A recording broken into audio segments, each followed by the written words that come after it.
Good morning, everybody. I'm excited to introduce our speaker today, who's going to be speaking about using mind-body awareness to uproot unconscious bias, Dr. Niki Elliott. Niki Elliott, PhD, is a clinical professor of education at the University of Laverne, the University of Laverne's Lefebvre College of Education. She currently serves as director of the Center for Neurodiversity, Learning, and Wellness, and is a speaker, trainer, and researcher in the fields of educational neurobiology, mindfulness, holistic education, and trauma-informed teaching practices. Dr. Niki has taught students of all ages from elementary school through university level over the past 25 years. She currently trains teachers to address the over-representation of children of color in special education placements. In 2019, Dr. Niki founded the Mindful Leaders Project, a program designed to help teachers, school leaders, and program administrators increase personal well-being while utilizing mindfulness strategies to lead conscious social change in schools.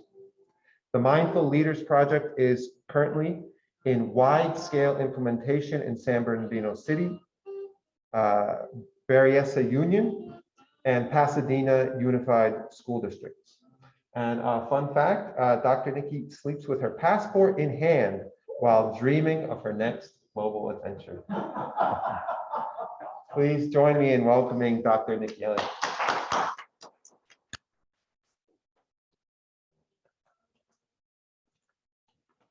Thank you so much. I'm so excited for this opportunity to share and be with you all this morning.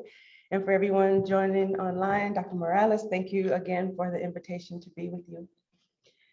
I want to start grounding this talk. I was asked to speak to you this morning about addressing implicit bias and unconscious bias and looking at spiritually grounded ways that we can do that. As many of you may be aware, and I love the philosophy, I love the signage, everything that you represent as a spiritual community, but there are many states with active legislation actively opposing critical race theory and the teaching of social justice, even social emotional learning for educators in schools and in federal and state training facilities. And yet there is no greater time than now that we all need to understand more clearly what it will truly take for us to live and serve one another and be in communion as Christ called us to be, in unconditional love with one another. Understanding that if we could work this out with our minds, it would have been done already, right? So if treating each other with equity and with fairness and with compassion and love and gratitude was a cognitive exercise, we would have figured out the way to do it.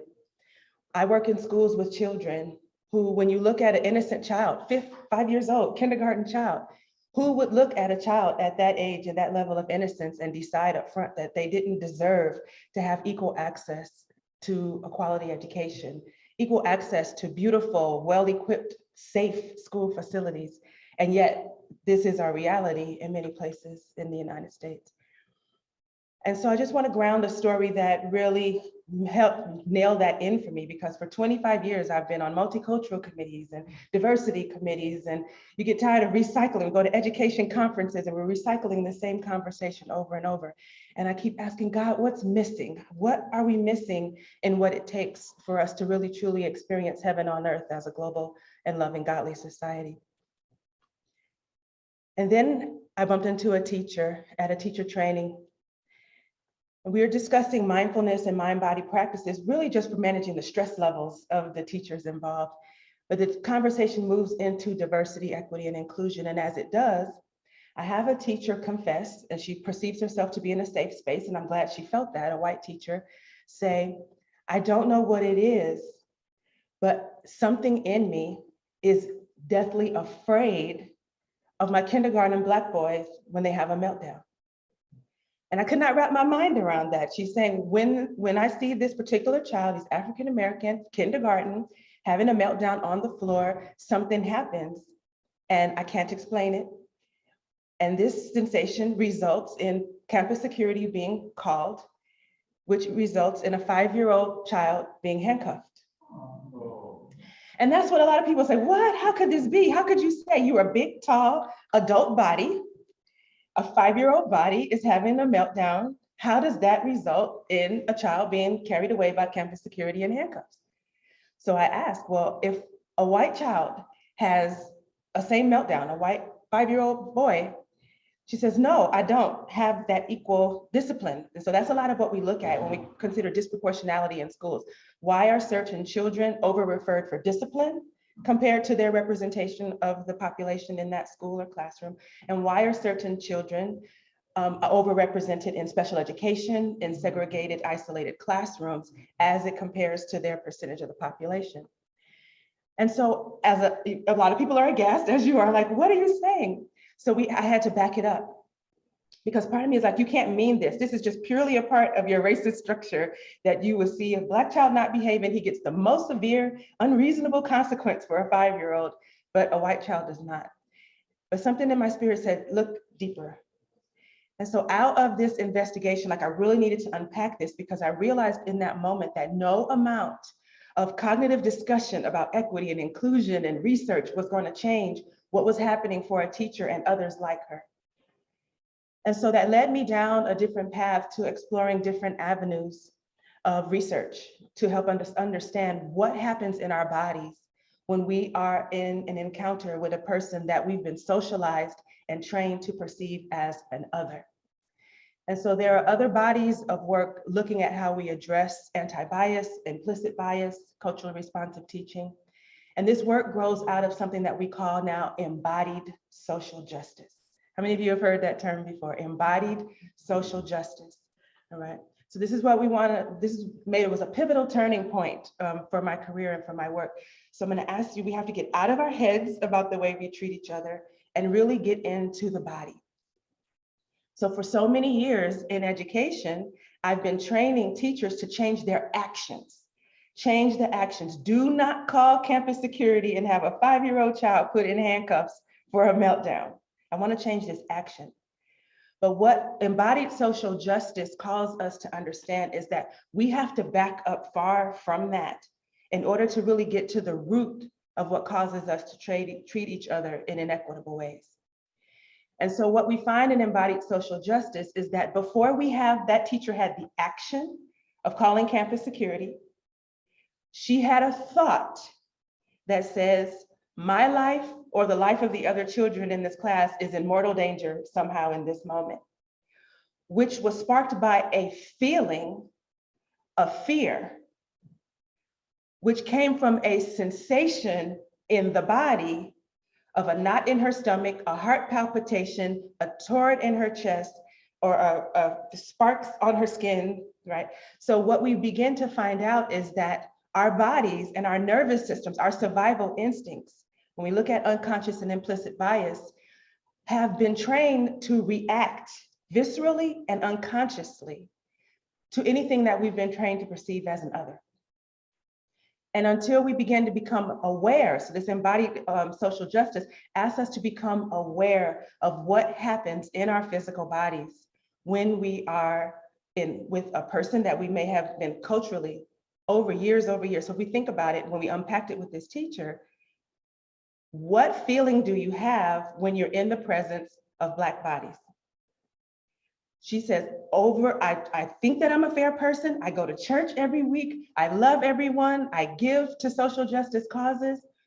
But I never thought about the fact that when I am in the physical presence of more than one Black person, and I'm the only white person in the space, something in me is more tightened. Something in me, and then when that body feels out of control, so the idea of a Black body not being contained and compliant and controlled sparks a fear, because I constantly watch TV, I watch the news, I watch America's Most Wanted, and it tells me that the Black male body is dangerous. So even though in my cognitive mind, I understand this is a 5-year-old child who is not a threat to me, something in my body is having a different experience in this moment, which causes me to feel a feeling of fear, which causes me to have a thought that I need to, this is an uncontrollable situation, which gives me the action of calling for campus security to support. And so once we began to understand that, and we then applied the mind-body practices to become aware how do we begin to distinguish a trigger from a true threat? So how many of you feel triggered? So if you walk in, and it's even as simple as walking down the street and seeing a person of an ethnicity or an identity that we've been trained socially through media to say, this might be a dangerous person. And it may not matter if they're in an Armani suit. How many of us clutch our purse or step to the side or cross over and walk on the other side of the street? Or how many times do we back up in the corner of the elevator and have a physical sense of protection? But those unconscious self-protecting mechanisms are visible to that other and give that understanding or give a non-conscious, non-verbal connection or disconnect that says, you think I'm someone to be afraid of, which then escalates or can even interrupt what could have otherwise been positive relationships that could have developed. And so this work is something that I really have been bringing a lot into schools. And it's not just race-based. For many people too, when we think of women, depending on how girls or women have been treated, sometimes the presence of a male body, even if it is a gentle, kind, and loving male body, can cause visceral physical reactions of fear that can interrupt and create a biased story around who this person is and what they mean and what my relative state of safety could be in that moment. And so when we look at embodied social justice, it helps us understand a lot more in the research about why most trainings in social justice and implicit bias fail to accomplish the goal of bringing greater equity. And what a couple things that the research shows us is, number one, that we have not been given the tools that we need to manage the physical discomfort and the physical sensations that emerge in our bodies when we start having conversations about diversity, equity, and inclusion that can feel threatening and uncomfortable. So if you look at the Florida governor, a big part of the legislation that he passed says, we cannot teach anything in our schools that make white people feel uncomfortable. So what he's saying is just that, the fact that I get a knot in my stomach when we talk about racism or the legacy of slavery or the things that are happening at the border, or I get a knot in my chest, and my goal is to get that sensation to stop. And so in order for this feeling of discomfort to stop, I go into my survival mechanisms. I either go into fight mode to fight back verbally or to become aggressive in the conversation. Or I may go into flee mode, which is to run, to shut it down, and to want to leave the space. Or I can go into freeze mode, which is just to stay in the space, but completely shut down and make myself emotionally unavailable. And for many of us as people of color, or anyone who has a marginalized identity group where we are not freely allowed to access those preferred survival mechanisms, there is a fourth mechanism that's being discussed in the field called appeasement. Have you heard of appeasing? No. So we can go into fight mode, we can go into freeze mode, we can go into flee mode, or appeasement. Appeasement is a survival strategy that's enacted when a person feels a threat to their relative state of safety, real or perceived threat, yet they have a power differential between them and the person who is posing that threat. And therefore they engage their social engagement mechanism as a survival strategy. So that could be if you have a white boss and you feel rape and microaggressions from that boss, but they can fire you, your livelihood is depending, you may appear to laugh, you may appear to be deferring, you may appear to be accommodating, which can give the aggressor the perception that you agree or that you're going along or that you're okay with what's happening, but it's really not. It is what we will call putting the brakes on the preferred desire to fight back or to flee or to protect yourself or to quit. But we have to put the brakes on that survival response because there's a power differential that can cost my job, that can cost my place in society. In some conditions, it could cost my physical safety if me fighting back would get me hurt or killed or shot by the police. So there's a big significant cost to these appeasing behaviors, but they are often misinterpreted. And sometimes it can be looked at as victim shaming. So in cases where like someone has been raped, but they say, well, why didn't you fight back? You went along with it. You seemed like you were okay with it. We can't charge this person because you look like you were complicit in it. So appeasing socially as it relates to identity threat can look similar to the ways in which women have been shamed and appearing to be going along with a physical or a sexual abuse. Does that make sense for you now in a different way? So the point of our work in embodied social justice is, number one, helping us become aware. We have to awaken to the awareness of the sensations that happen in our body, the visceral reactions that we have when we're in environments with those we've been trained to perceive or to fear as others. And we have to accept that fact. And it's not just for any one ethnicity, it's all of us that have been trained to say who's safe, what neighborhoods are safe, what proximity of contact is safe.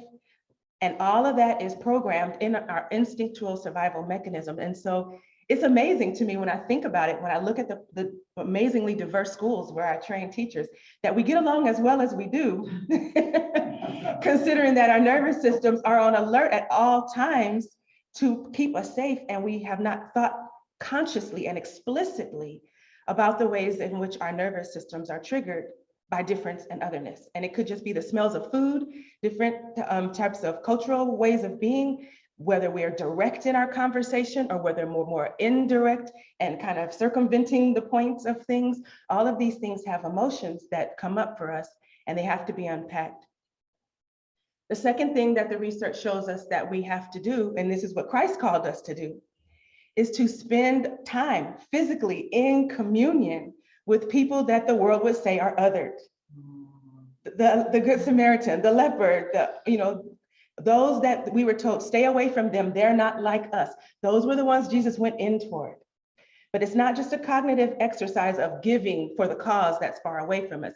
It's actual physical proximity, breaking bread together, shaking hands together, giving hugs together, being intimately involved with the other so that our nervous systems begin to retrain itself.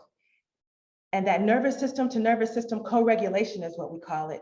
That social engagement begins to disarm the fears that live even in the back of our conscious mind or at the core of our subconscious body. Oh, they're really not like that. What I've been told isn't true, but we have to have the physical, sensational feeling of it. And yet so many of our spiritual communities are still segregated, and many more of our schools are segregated than we would wish.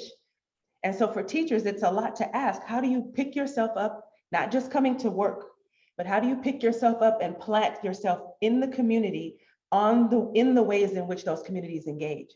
So attending festivals, eating restaurants. That's one thing my dad used to always do. We didn't have a lot of money. We owned our home and we went to private school and that was it. And so we took a lot of road trips and we weren't able to fly until I went to college. But one thing my father did that I really appreciated as I'm an adult, he would take us to Chinatown. He said, let's go to China today. And we'd get in the car and we would go to Chinatown.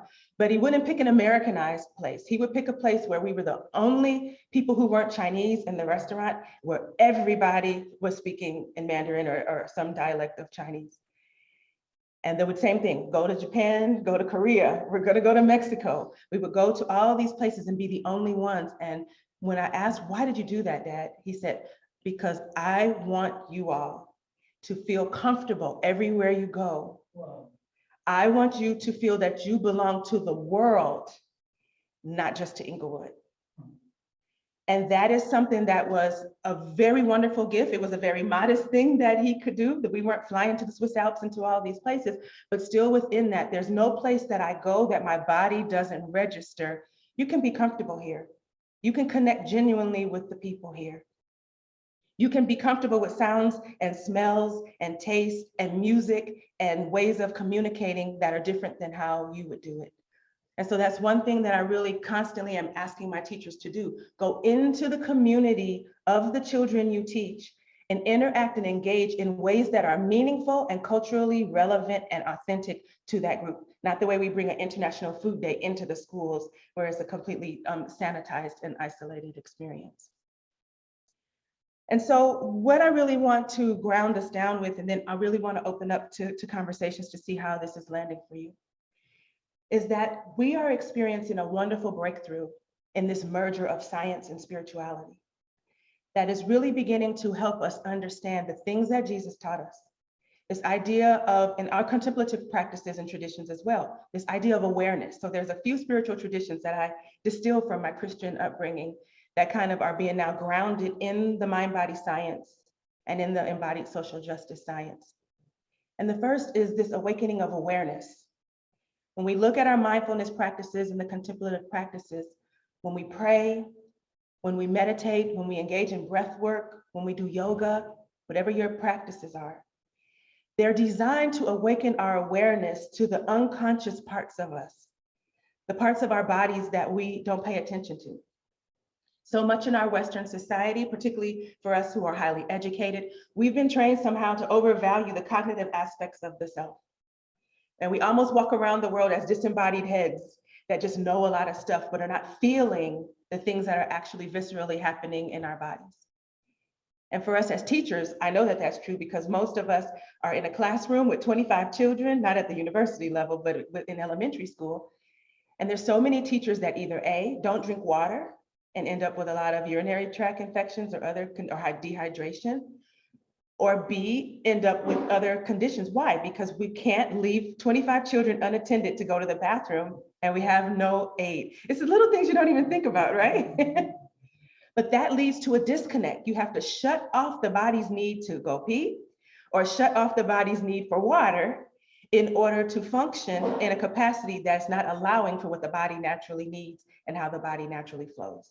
So that's just one example of the ways in which we have to bring awareness. So once we bring awareness to that, then we have principles like, okay, we have floaters. If a teacher needs to use the bathroom or wherever, we're going to send somebody so no one is holding and ignoring the body more than they need to in order to fulfill the functions of their job. Small things that we don't think about, the way we overvalue that cognitive capacity. But our spiritual traditions continually invite us into awareness. How does my body feel? When does it expand and open up and feel relaxed? When does my body contract? Who do I lean in toward to shake their hand? And who do I back up from? Now, the pandemic has exacerbated that. Would you agree? Because we're scared to touch everybody. And it'll take a lot. But what we're understanding is that when we engage, we downregulate each other's stress and survival responses in the nervous system. So this open engagement, this free, open-hearted, unrestricted, uncrossed, even our physical postures, tone something called the vagus nerve. How many of you have heard of the vagus nerve, right? So we are disengaging the fight-flight responses and we're engaging the parasympathetic vagus nerve, which opens up our capacity for social engagement, for human connection, and for love. And so as I do more and more research, I go, wow, Jesus taught us about awareness, being aware. Jesus taught us about compassion. Jesus taught us about leaning into the other with an open heart and welcoming. But what we understand scientifically is that when we do that, we're stimulating and engaging the vagus nerve, increasing our vagal tone, which is improving the heart-to-heart connection, the nervous system to nervous system connection. It's called co-regulation. And as we do that, we diffuse the stress and sympathetic nervous system response of ourselves and of the other. We open the heart to compassion. We boost the stimulation of the healing neurochemicals in the body, oxytocin, dopamine, serotonin, endorphins, acetylcholine, the things that make us feel a greater capacity for bonding and for trusting. It happens face to face and heart to heart. And I love that the science is now beginning to connect teachers who have higher vagal tone. They're actually hooking teachers to heart rate variability monitors, testing their heart rate variability, testing their pulse, testing in MRI scans, testing what's lighting up in the brain when they think compassionately about a child that they've been trained to perceive as other. We are actually having physiological and neurological responses to being held in a container of felt safety and in a container of open-hearted embracing and belonging. And so when we understand more about the vagus nerve, we also teach about the psoas muscle in awareness. How many of you heard of your psoas muscle? It's the biggest muscle in the body. It connects the upper and the lower from the diaphragm down to the inner thighs. The largest muscle in the body is referred to in the contemplative practices as the fight or flight muscle. So when our amygdala is triggered, be afraid, danger alert, it triggers that psoas to get us ready to fight or to run or to freeze if freezing is going to be the best way to preserve our safety. And so what we're understanding is that stress and tension and unresolved emotional energy lives in that psoas muscle. And so these practices that cause us to lean in, think about how much time you spend tensed and constricted with the news and with all the things that we have to unwind the body. And so therefore, mind-body practices that strengthen and release and lengthen the psoas also begin to help release emotional stress and also begin to unwind that fight-flight energy. I see a question here. Why do you think the pandemic created such anger in people instead of finding their peace within? That's an awesome question. I, again, look at everything from this vagal tone perspective. And for me, when we're wearing masks, and I think a lot about children, so the vagus nerve is triggered by the nonverbal physical responses. So when we are trained to connect with each other and to care for each other with seeing a smile, with seeing a soft gaze, with seeing welcoming facial expression, with hugs, with touch, with handshakes, we disarm each other's nervous systems and bring each other into states of calm co-regulation through physical proximity and touch. And so that's the main thing that we've been denied throughout the pandemic, the ability to freely hug, to freely touch, to freely be in physical closer proximity with one another. The hand on the shoulder that you touch someone who's stressed out, we have nerve receptors for the vagus nerve on the shoulders, which is why we instinctively touch someone to help them calm down. Heart-to-heart hugs and touch stimulate that vagus nerve and down-regulate the stress response. So we have a lot of children in schools with heightened anxiety because they can't see the teacher's face.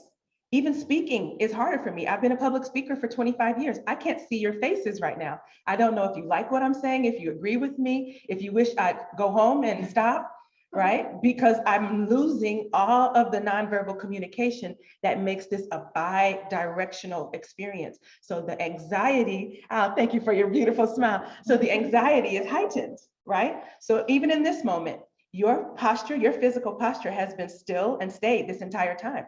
So without being able to see that beautiful smile you showed me, my mind, in the back of my mind, could tell a story that you don't like me or you don't agree with what I'm saying.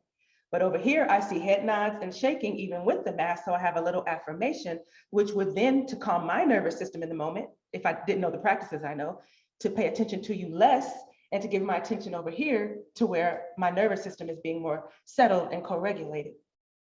But because I can tell myself the story of what's happening, I keep bringing my attention back to you and giving that awareness because I have the awareness to override the sensation that says he doesn't like me because his body is not giving me back a bidirectional communication. So again, when we're fear-mongering in the news, you're gonna die, they're coming for you, and now here's, shooting number 1, shooting number 45, constantly being bombarded. People are oversaturated with the capacity to hold the energy of all that's happening, and we have not sufficiently restored our interpersonal connections in ways that are going to help us downregulate that.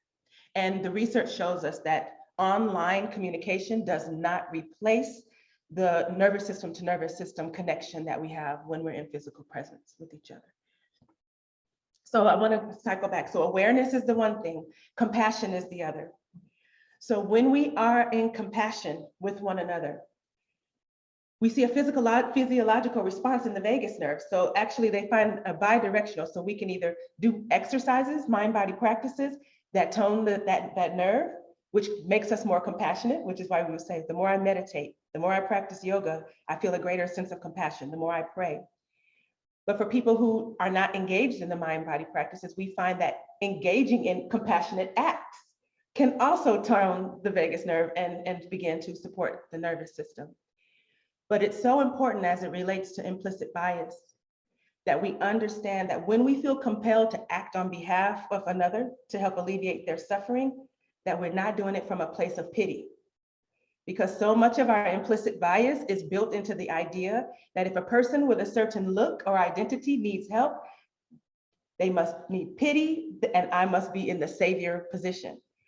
And then when you receive harsh feedback and blowback from those, they're not grateful. I gave and I did.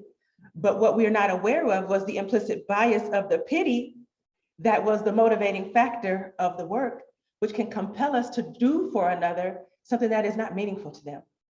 Do you understand that? So we can say, oh, these people just need more houses, or they just need, but we will be, if we just act on compassion without divine guidance, we could be doing for the other what we think they need and not what is actually most helpful, hopeful, useful, or culturally relevant to them.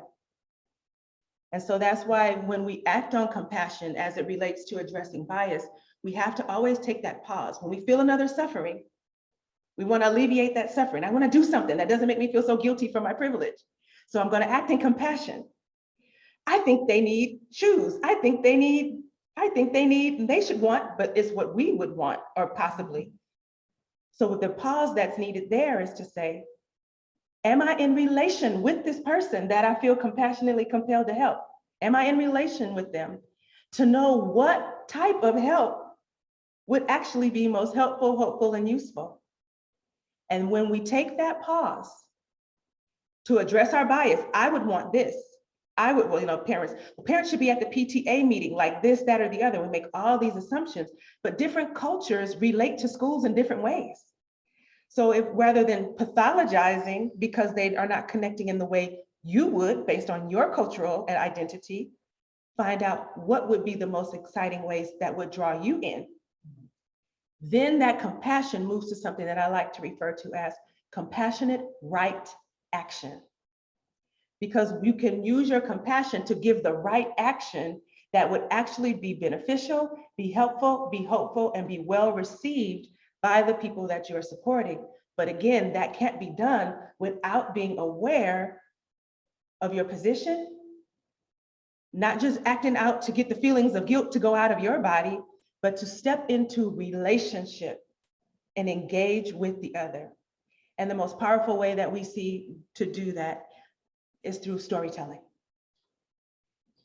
So we're understanding that through storytelling, they're starting to do research. There's a Louis Cozzolino, he's an emotional neuroscience and social neuroscientist that informs a lot of our work in education.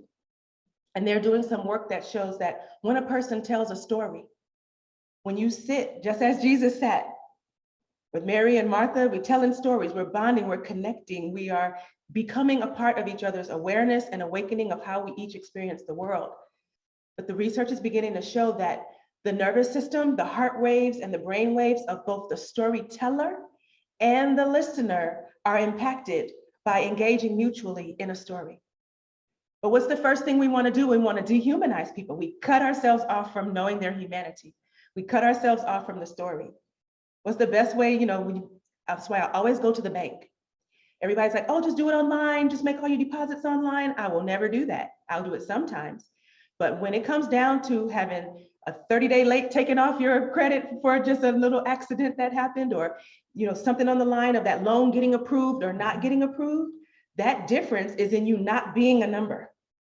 That difference is in that teller or that broker who saw you coming in, who knew your children and you asked about theirs, and you built that relationship through engaging in each other's stories when there was nothing at stake. And in that moment when there is a need, that connection that has been built through that mutual storytelling and mutual relationship is what carries people over. And now you've had that business loan, or now that home loan was approved, or what was denied is now able to move forward. And the same thing happens in schools, which is why I'm always telling my daughter, do not ever take a class in college where you do not have office hours with the professor, where you're not sitting in their face, making them know you. Well, they don't like me, I'm just a Black girl. I do not care. You will go to at least 3 office hours every semester. Professor will not fail a student that they know and a student that they see regardless. And so constantly bringing us back to that storytelling and understanding that it is only by increasing our capacity to lean in to what we would rather back up from and engaging in each other's humanity that we begin to make a difference in these practices. And so I want to open up the floor to more conversation, but I just want to end with where I started.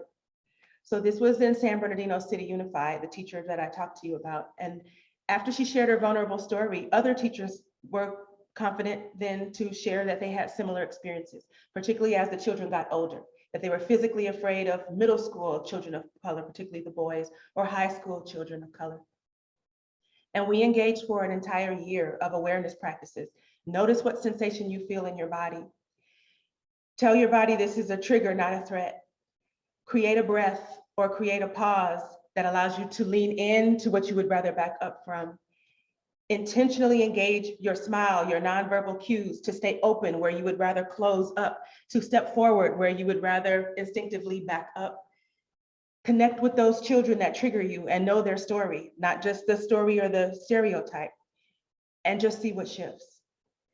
And every teacher that I have worked with in this capacity over the course of a year, because I won't pretend that it is a short thing, has gone down to 0 referrals for out of classroom discipline support with their children. So we're very, very proud. And as a result of this work, I've been asked by Stephen Porges, who was the creator of something called polyvagal theory, where he teaches us about how safe states are required for educating, for healing, and for engaging in trusted bonding relationships. And he's invited me now to build a certificate course, not just for educators. He says, Niki, doctors need this, nurses need this, lawyers need this, police officers need this, social workers need this. Anyone whose job is dependent on making decisions for the lives and opportunities of others need to understand that those decisions don't just come from a cognitive thought of who gets the treatment and who doesn't, who gets the longer sentence and who doesn't, who gets the welfare support and who doesn't. It starts with a feeling in our bodies that we have been unconsciously reacting to what we've been trained to perceive as other. And again, not just to boil it down to Jesus' talk of the Good Samaritan, but time after time, Christ leaned away from the legalities. Christ leaned away from the tradition. Christ leaned away from the ritual and the status and the hierarchy. And he consistently went to meet people where they were, on the boats, on the sides of the roads, in their homes. He sat among them and represented the heart and the love of God. And I truly believe that the healing power of Jesus Christ was in that capacity to make others feel so safe and so not judged, to open their hearts and to downregulate the stress and the fear in their nervous systems to where their vagus nerve opened up and that co-regulation could happen and they could heal just by being in his presence. And we know that Jesus wasn't the only one who could do this, because before he left, he told the disciples, greater things than this shall ye do and more, which meant that if you embody the Spirit of God and the Holy Spirit the way I did, the healings, the miracles that you've seen me do, that's small compared to what can be done as you continue. And we know that in the book of Acts, as the power of the Holy Spirit landed on the disciples and they went out, the Bible says that Peter, when people just stood in his shadow, could experience healing. And I truly believe that as we begin to become aware of what's happening in, through, and as us as physiological beings, we begin to continue to link our science and our spirituality to understand that we are each other's medicine. Our physical presence of love, our awareness of compassion and gratitude and non-judgment, the leaning in rather than the backing up, is the medicine that we need to solve the problems that we are facing on this planet, whether it be in schools or anywhere. And I never saw this work expanding beyond my work in classrooms, but I'm very excited to see how helping professionals across our disciplines and across our nation can become aware of how our bodies have been trained to respond to the other, to open our hearts and minds to really live the teachings of Christ, rather than arguing and debating about what he did or did not mean, or what it means to truly be a Christian or a citizen of the United States of America. So I just am happy to be here with you all today. I love, again, what you represent as a faith community, and I would be welcoming to extend this conversation with you as you move forward in your faith. Thank you so much. I just want to stop with that part and then just open up to some conversation. I have a question. Yes. I'm very calm at 7 in the morning, and I can exercise or try some of the mind body practices you mentioned. But by 10:15, my amygdala gets triggered and I lash out at somebody. Yes. So how do I overcome that? It happens and it continues. So the question was, I do my practices at 7:15, and then by 10:15, I'm lashing out at somebody in anger and my amygdala is triggered. So what we talk about in the mind body work, because as you know, like a lot of our teachers are working with children that are triggering us all day long. We're not looking for this idea of perfection, like I never get angry, I never get triggered. But what we do in our research with the teachers as they are working to remain more grounded and compassionate throughout the day is to help us trace the changes in the frequency, severity, and duration of our dysregulated or upset states. So the goal is never to be, oh, I'm floating on a Zen cloud all day long and I'm in nirvana, I'm in peace. And actually, calm is not even the ideal state. So a lot of times, especially in my mind-body work with teachers, when they teach social emotional learning, it's a lot of be calm, you have to speak in a little voice and be calm. Culturally, that's very dangerous. And the reason why is because there are certain cultures, particularly for us bodies of color, we regulate our nervous systems to come into a state ready for learning communally, not necessarily individually. So that can look like laughter, games, playing, dancing, drumming, movement, conversation back and forth. Whereas in other cultures, regulated might be isolated and individual, meaning an individual person on an individual yoga mat or in an individual chair, turning within and isolating. So therefore, there's teachers who can go into a classroom and look to see calm. And because they see children moving and active and talking, they will assess that those children are misbehaving or that class is not well regulated. But the busyness of the communal aspect is what's regulating. So just like when we work with children with ADHD, they want you to be calm and still, but for them and for many children on the spectrum, moving, rocking, shaking, standing, it's what's regulating so that the mind can regulate and be still, but they're being punished and disciplined for not feeling calm. Or for me, I don't have a calm yoga voice, right? But I'm very regulated in my presence and aware of what I'm saying. And so I invite you, I share that with you to invite you to expand your evaluation of what you're doing. And then when we talk about reducing the severity, frequency, and duration, so I used to blow up and cuss people out 5 times a day, 7 days a week, right? Now with these practices, I only do it 3 days a week and 2 times a day. And when I used to cuss somebody out, I could have like flame ring red hair, on fire for like 5 hours. It could ruin the rest of my day. But now it only takes me an hour, or now it only takes me 15 minutes to get back. So I find that when I have teachers journal their mind-body practice that way, they're much more gentle with themselves and they're able to celebrate the incremental shifts in how the nervous system is changing over time. Because the other thing that we have to look at is when I'm working with helping professionals, is we have to understand that our nervous systems are built on the experience of everything we've ever been through in our lives. So when we look at something called the Adverse Childhood Experiences Study, we look at how many exposures to trauma, abuse, neglect, life shocks a person has had, and whether they are more readily predisposed to be in fight or flight mode, or to go to shutdown, or to go to appeasing, like if you have a parent that may have been an alcoholic and you have to appease a lot to keep them from becoming violent. So those patterns show up in how we relate, it shows up in how we work. So I help teachers understand that about themselves so that they can begin to bring, again, that awareness and the compassion to themselves as they work to unwind the nervous system and to become less reactive in situations that would have triggered them before. So you have a new level of awareness to notice what happens in your body before you rage on someone. And if you can take the focus off of the person and understand the sensation and start to get curious about that sensation and ask it where it comes from, and ask that sensation what it wants from you and how it's trying to protect you.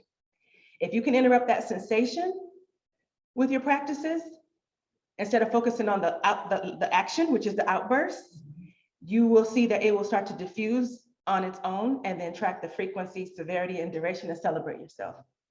Thank you. You're very welcome. You should open therapy. Thank you so much.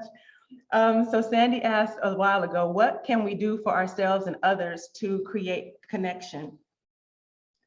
So a lot of what I do, I love retreat work. And I grew up in the Catholic Church, and one thing that I gained from that time that I was raised as a practicing Catholic, but no more, is retreat ministry.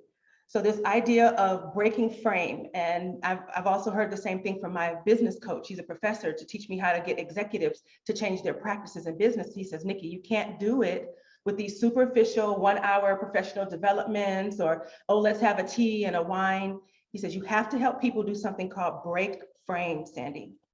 And so what he meant by breaking frame is come out of your elements, come out of your comfort zone, come out of the way that you normally do things, and create genuine connections with others in neutral spaces.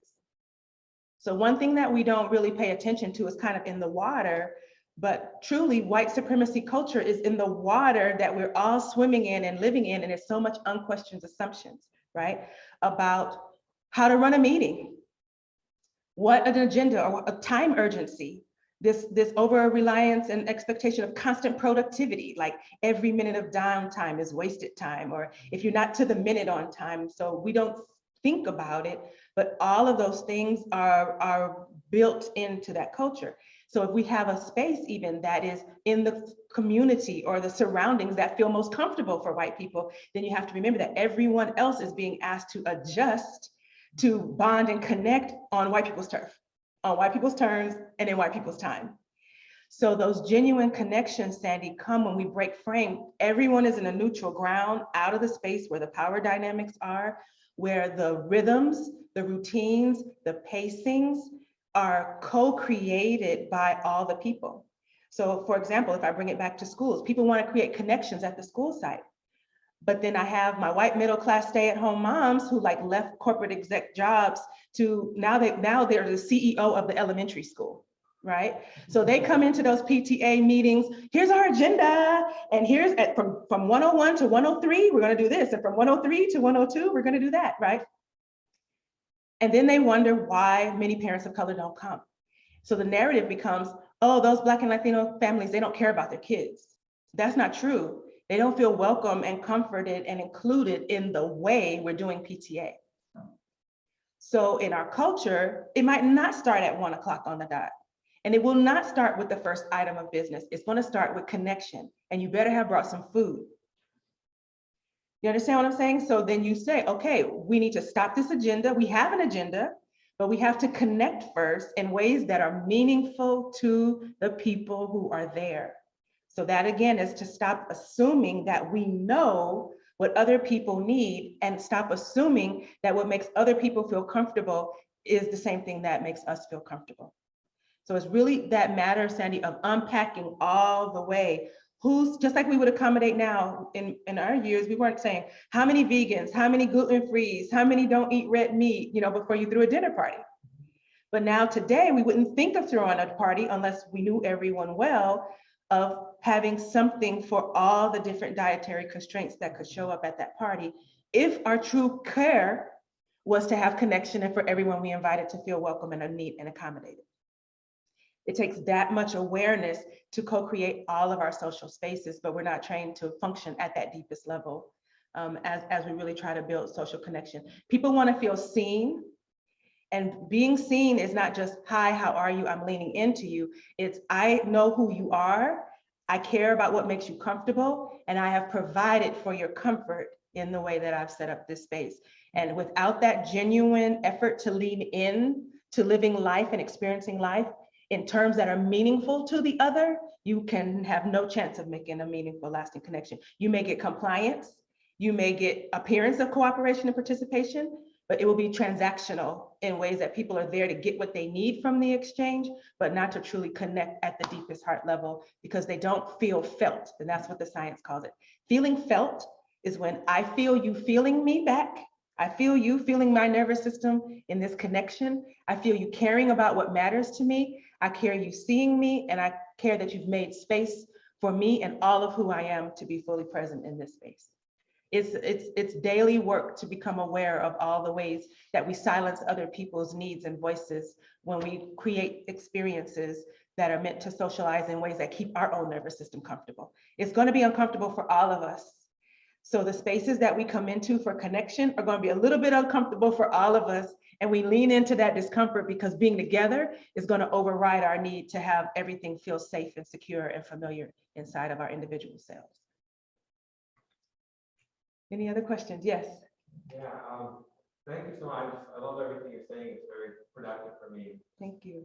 Thinking and the last thing you said, this is going to be hard for you to repeat the microphone. So I'm probably Well, you want to just come to the microphone? And so he's going to come to the microphone so everyone can hear.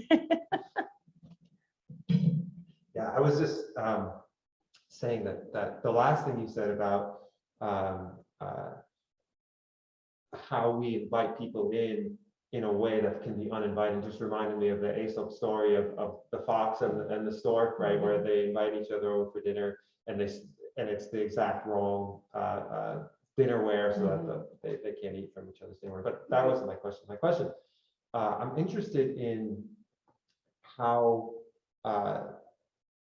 these things end up being reproduced in the classroom, but really in all kinds of different situations. Like thinking back to the story that you opened with about the Black boy in kindergarten and him being taken out in handcuffs, and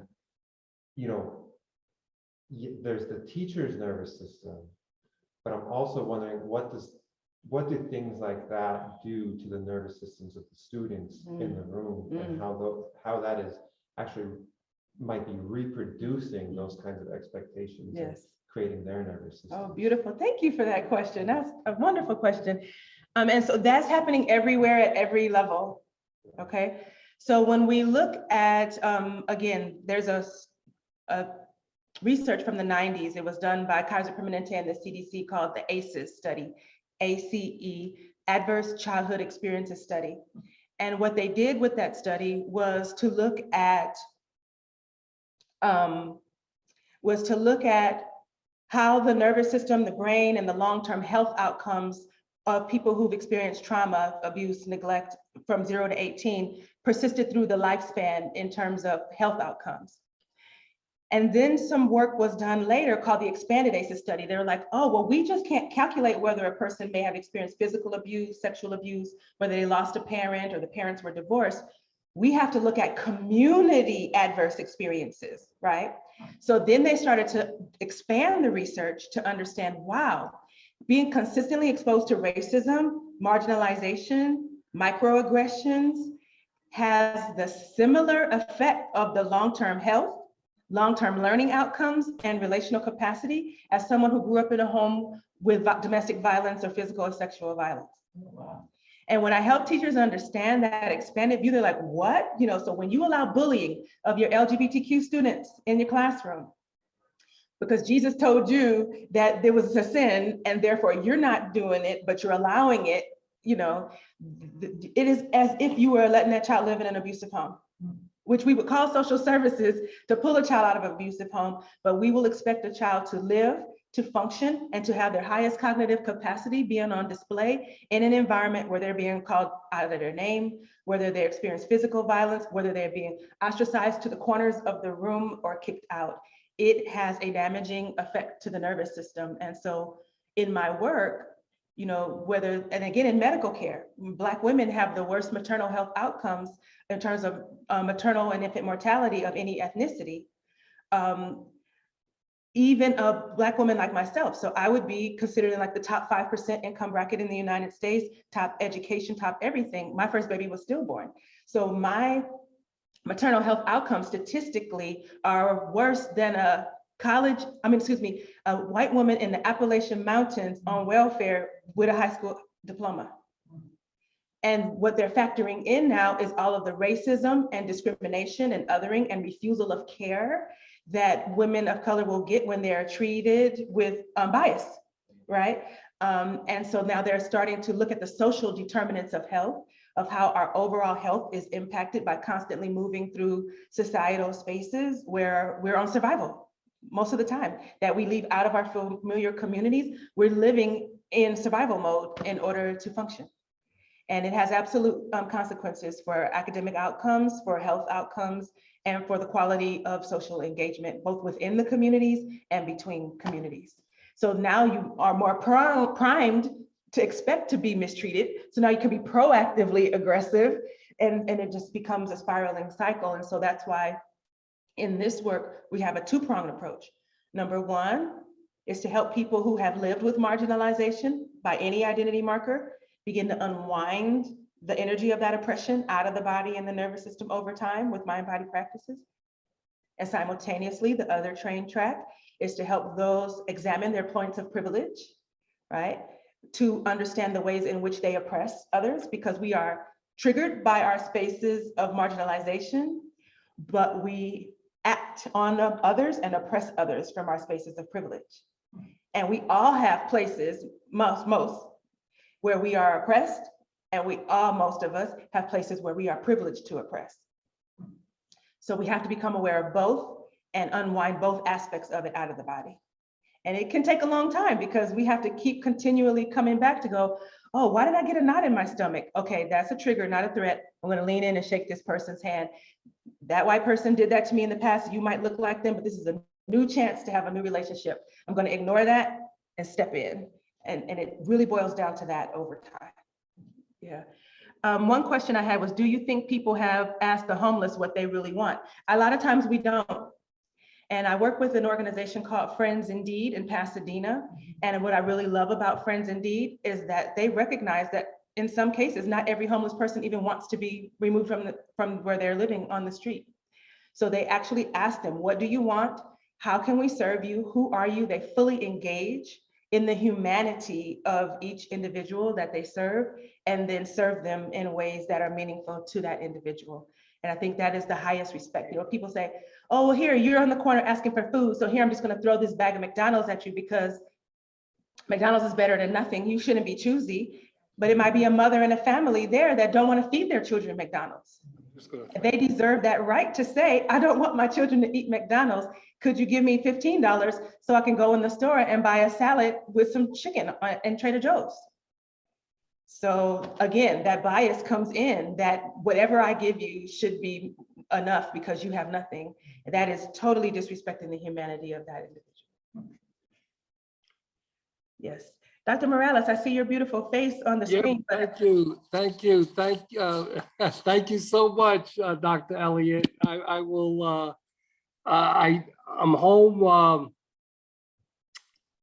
enjoying your presentation. It was fabulous. I learned a lot, and we got to get you out to Cal State San Bernardino. Thank you so much. I really appreciate it. On behalf of the Claremont United Church of Christ Adult Education Committee and our parishioners, thank you so much for taking the time and teaching us and grounding your lecture in what we all believe. Thank you so much. You're welcome. It's a blessing. I'm sorry you're about 2 minutes late for church. That's okay. You're good. We're good. Thank you. Peace and blessings, everyone. Have a wonderful God bless. Thank you. God bless you all. Thank you.